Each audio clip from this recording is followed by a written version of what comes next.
What is up YouTube? I'm Gaudet74 here, bringing you guys week 10 of the APM. This week we are taking on Great Warrior, a coach of the Seedots Extremenus, probably pronounced that wrong. We are going into this game with a 4-5 record, while my opponent is going into this game with a 2-7 record. Now I apologize, this upload is going to be late. It's probably going to go up around like 10 or 11 EST. I've been very demotivated to record as of late. That's like my least favorite part of making these videos is recording the audio actually, and that's like the first step. So you can't really do anything else besides like maybe make the artwork. So I do apologize for the inconvenience. I'm going to try and stick on schedule from now on. I do want to try and push out a little bit more content for you guys now that I'm quarantined at home for a bit. So hopefully for the future of the channel, I'll try to stick to the schedule. Anyway, to recap what happened in the APM last week, we did win in a narrow W. If you guys want to go check that out, it is in the APM playlist. It is a great battle. We did win on a damage roll, which was in my favor, but still a damage roll regardless. And it was just really exciting overall. One of the best matches I've had in a bit. I have fought Great Warrior before, actually, and we did win in one of my favorite matches of all time, actually. I've actually had really good battles against Great Warrior. We also had a battle in the tournament in the APM where I also beat him and got my 100th win in draft format, so that was pretty cool.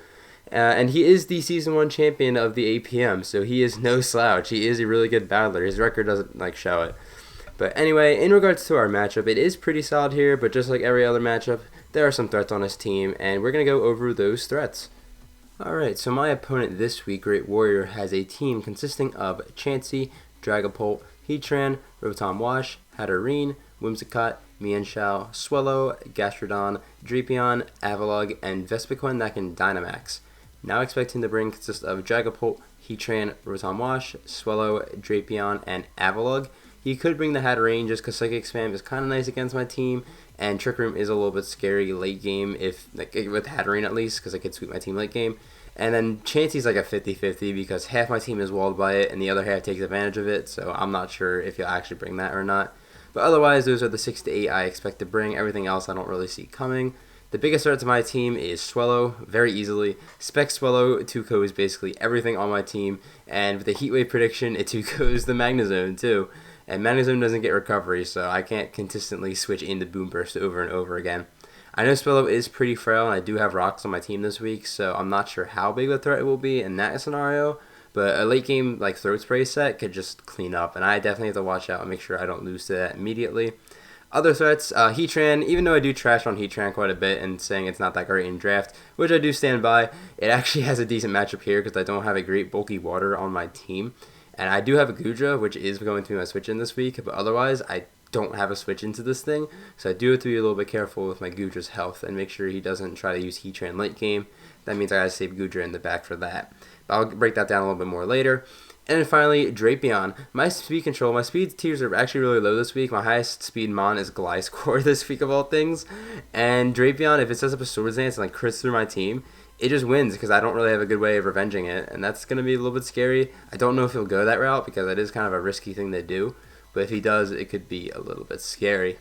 Everything else is still threatening, like Dragapult I don't have an offensive answer for, but I do have some good switch-ins for. Rotom Wash is annoying, but I can beat it, and the same with Avalugg. Otherwise, that is pretty much a breakdown of my opponent's team this week. What I am bringing this week consists of Aromatisse, Magnezone, Gliscor, Heracross, Cloyster, and Goodra. By the way, guys, if you can hear a little humming noise in the background, I do apologize. I will try and fix that next week when I look at the mic a little bit more. But otherwise, I'll just try to deal with it this week. Anyway, first mon on the team is going to be Aromatisse. Aromatisse is a pretty SPDF set with a little bit of defense, holding the leftovers, moves being Moonblast, Toxic Wish, and Protect. I know I just said Heatran is hard to switch into, and this gives Heatran a free switch in, but Aromatisse was really good in this matchup overall. The SPDF allows me to take on Special Dragapult pretty easily, as well as stuff like the Hatterene, the Rotom, Gastro, the Mienshao if it doesn't have Poison Jab, which it probably should, and then Swellow unless it's Specs, of course, because Specs Swellow just runs through my team. Wish was really good support for stuff like the Goodra, the Magnezone who don't get recovery, who would appreciate it this week. Toxic Spam is pretty nice. I gotta be careful with the hat if it shows up. I can't really do it as easily. And then Moonblast Spam, I know again Heatran's right there, but otherwise it's pretty spammable. That and Chansey, but Chansey again, not that hard to take advantage of. And since Swellow has really low SPDF, I can just take a hit and hit it with Moonblast for like 70%, which is insane. So that's pretty nice. And overall, I just feel like Aromatisse had a really solid matchup this week. Next up is going to be Magnezone. Magnezone is holding the Akaberry with max HP, a lot of speed def, and a little bit of Spatak with the Analytic ability. Moves being Volt Switch, Flash Cannon, Hidden Power Grass, and Magnet Rise. I do have Magnet Rise, Hidden Power Grass for the Gastro this week so I can beat it 1v1.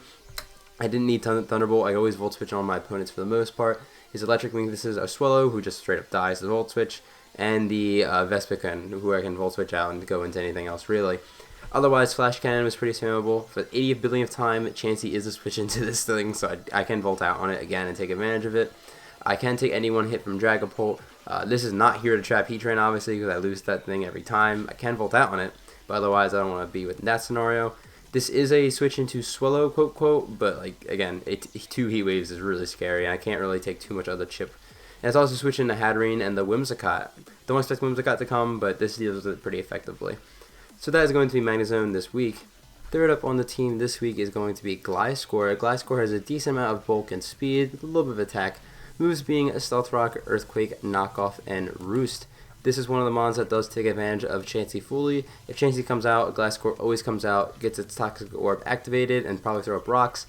I don't have removal on this team this week, so at least I would like to have rocks on their side of the field if they're on my side of the field as well. Knockoffs is to get rid of the Eviolite and any other item, like if Rotom Wash wants to come in, because it's a pretty free switching. I can knock off whatever item that thing is holding. Earthquake is somewhat spammable in this game. Heatran just gets nuked by it. Dragapult doesn't like Earthquake and Knockoff. Manshell doesn't like it because this is a switch into Manshell as well. And then Drapion doesn't want to take Earthquake, though I do have to be careful of like a +2 to a hit because that's going to hurt. Or just an Ice Fang. That's why Drapion is a little bit scary this week. This is walled by the Avalugg a bit, so I do have to be careful about that, but if Avalugg is not boots, then it takes rocks damage, and then that's, it's not as scary in that sense. And I can always revenge Avalugg with a mon like Magnezone, for example. So it's not too scary, and then just Gliscor is really good overall to make sure I don't lose the Chansey and just get stalled out by that thing. Fourth up on the team is going to be Heracross. Heracross is holding the Flame Orb with max attack, Jolly Nature this week, a lot of speed. Moves being Mega Horn, Close Combat, Knockoff, and Earthquake. Knockoff plus Close Combat is stupid spammable against my opponent. This also takes advantage of Chansey as well. If I click Knockoff and Pult comes in, it just dies. Heatran dies. Rotom with a little bit of chip dies. Heracross can just come in, and once Flame Orb is activated, just start clicking buttons. And that's what's great about this thing. Another cool thing about this thing is that I know my speed tiers aren't that great this week, and if Mienshao does decide to come, I can always just stay in on that thing and just click a button, which is fantastic. His only real switch into like Close Combat is the Hat, and Hat does not appreciate the Mega Horn, and a little bit of chip, it just kind of dies as well. And I guess Vespiquen too, but like it's Vespiquen, it's not that scary. And Heracross is going to be really good this week. It's still got a decent speed tier despite being kind of slow, but its typing helps out, takes some hits, and then nothing really wants to switch into it. So that's Heracross this week. It's going to break. Fifth up is going to be our setup mon. It's going to be Cloyster. We are finally springing Smash Cloyster with Icicle Spirit, Liquidation, and Rock Blast. This speed outspeeds Dragapult at +2 if it's max speed. Obviously, if it is like Scarf, I have to be careful. This also does outspeed Scarf Rotom Wash at +2, so that was pretty cool. This can set up on Chansey every time. I have enough bulk to take 2 Seismic Tosses after rocks. So if he doesn't have Toxic and just wants to go Seismic Toss route, I can smash twice and then I just win the whole game. There's nothing that stops it at this point. I don't think my opponent has any good priority on their team, or if any, if they're going to bring it this week. So that was pretty useful, I thought. I didn't need all 3 moves because I needed the Rock Blast for Rotom and Avalugg, and I needed the Liquidation for the Heatran. Otherwise, I would have thrown on Ice Shard on this set because Swellow is still scary if I'm not boosted. Same with the Dragapult. Would have given me a better offensive way to deal with it. But I decided that if Chansey comes, I can just set up possibly. So I felt like that was going to be a win in the end. And that is Cloyster. Hopefully I can get the smash off this week. And then finally we have Goodra. Goodra has got a wacky investment. I did actually mess up my EV spread and not like invest fully. Like I didn't do it correctly. So this EV spread is not the best spread. But this is here to take hits from Heatran. It was either this or Blacephalon, and I felt like I needed a switch into Heatran, so I decided to run this set in the end. It is here to be a Heatran switch-in, as I just mentioned, as well as a Rotom Wasp switch-in and a Gastrodon switch-in, because otherwise it was only Aromatisse earlier, and I don't want my Aromatisse getting whittled down by Volt Switch and stuff, so I felt like Goodra would be a good contender for that role. Otherwise, that's really kind of what Goodra's here for. It doesn't really do too much else. Not many things want to switch into Dragon Pulse as well, but otherwise, Goodra, again, he has to switch into the Rotom and Heatran. And that is going to be it for the team this week. I am excited to use this team. I am a little bit skeptical of a few things, but hopefully Heracross can break through my opponent, and hopefully Aromatisse puts in some work as well. But otherwise, we're going to head over to Pokemon Showdown, and we're going to watch the battle. Alright, we're here on Pokemon Showdown, and my opponent did not bring the Drapion, which is pretty nice. They did bring the Chansey, so I can try and take advantage of that, which is nice. And they did bring the Swallow, and that thing is a big-ass threat, so I do have to watch out for that. Heracross does look like it can break pretty effectively in this game, so I'm going to keep that in my mind. In regards to lead, I'm going to lead off with the Aromatisse because it can kind of deal with everything that leads off, as Swallow leads off. So I'm actually going to take the damage turn 1 just to find out what Swallow set this is, and that is hella specs. And that is a problem because that is very scary for my team. And even though I do get a nice amount of damage on Swallow off, and Swallow is a really big threat, this is scary now because I did kind of open up the door for Specs Dragapult in the back if he decided to bring dual Specs. So I do have to watch out for that. I need to keep my Aromatisse healthy just so I can take a hit from that thing. So I'm going to go on the Magnezone. I know I can take 2 Moonbursts, which I do. Despite being a really Spadef Magnezone, I do not take that the greatest. I'm going to Volt out because I could see Chansey coming in. As it does, it would kill the Swallow too, which is great because now I can get my Gliscor in and get my Toxic Orb off, and I could either put up rocks or knock off. I'm going to knock off first just because getting rid of Eviolite is so nice, as I crit the Chansey there and knock off with Eviolite. As he throws up rocks, that's fine. I can just throw up rocks of my own. I do not have Defog on this team, so at least getting rocks up would be nice. They come out with Heatran, and I was really confused because it did have an Air Balloon. As I go for Earthquake, and it's Sugar Berry, and I'm like, oh crap, this thing's going to hit me with an HP Ice.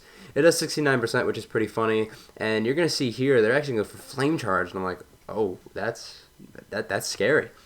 If this thing does have HP Ice, it is going to be a big threat for my team. So what I'm going to do here is, since Goodra's really only here to switch into this thing, I'm going to go out into it just to see what it does. Even if it does go for HP Ice, it won't do a crazy ton, as Heatran does have HP Ice. So I'm shocked my opponent didn't actually go for it the first time on Gliscor. Yes, they wouldn't have had the speed, but I would have had a dead Gliscor basically. So I guess it works out in my favor, as Heatran is going to go down here.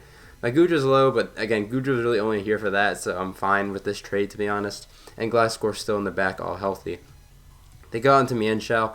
If it's Scarf, it's a roll, but very in their favor, and as I do go down there. So I'm thinking this thing is going to be Scarf. It could be banned, but probably Scarf. As Mienshao is going to U-turn out and go back out on the Chansey, and this is fine for me again. There's no Eviolite. I can go on the Heracross and click a button. Mega Horn does kill from this range of the Eviolite, so I'm going to click that as Chansey just drops, and I'm like, that's great. It is a little bit of a downside to this because now Cloyster can't set up on anything really except for maybe Avalugg, but I can't really break through Avalugg without Chip. So it's like a win-loss. They go on the Mienshao. I'm not sure why because I can take any one hit, so I'm just going to hit Knockoff as I basically claim another kill as Swallow comes out and I kill this thing. So that is great. Swallow and Heatran are both gone. His only real big threat against me now is the Dragapult at this point. As you're going to see here, Big Bad Dragapult does come out, so I'm thinking I'm just going to click Knockoff till I die at this point. I don't really see a reason for Heracross to to save it for later, as they actually have substitutes, so I'm glad I made this decision. I don't want them getting a sub up for free. And this turn they're going to reveal they are Physical Dragapult, so having Aromatisse's health for the special side wasn't as important. I am going to go out into Aromatisse here, because after Leftovers I should be able to take a Phantom Force here, as I'm assuming they're going to go for. And I want Gliscor's health for Mienshao. That's why I don't want to get too chipped down. So I'm going to just kick Moonblast again here, as Phantom Force actually kills me. And on my calc, if it's Adamant non-boosting item, that was like the absolute max roll. So that really sucks. If they're a boosting item, then it probably didn't really matter. But otherwise, then that really sucks. Because now I have to go on the Cloyster and take all this damage. I get crit the first Dragon Darts. I'm like, oh shoot. And luckily I do live the second one, and I am able to get an Icicle Spear off and kill this Dragapult. If they would have switched there, this would have been a whole different game, because Avalugg can take the Rock Blast most likely, and then I have to play differently. But now with the Dragapult gone, this is a fine scenario for me, as I can just go on the Gliscor. If they U-turn here, which you're going to see here they do, it's fine. They're going to go out into Avalugg, and all I have to do is sack the Cloyster and go out into Magnezone.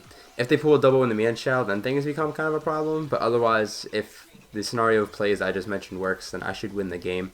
But that Dragapult was looking like a big threat. That was really scary. So as I mentioned, I'm going to go sack out the Cloyster now. Hopefully they don't double back in the Mienshao.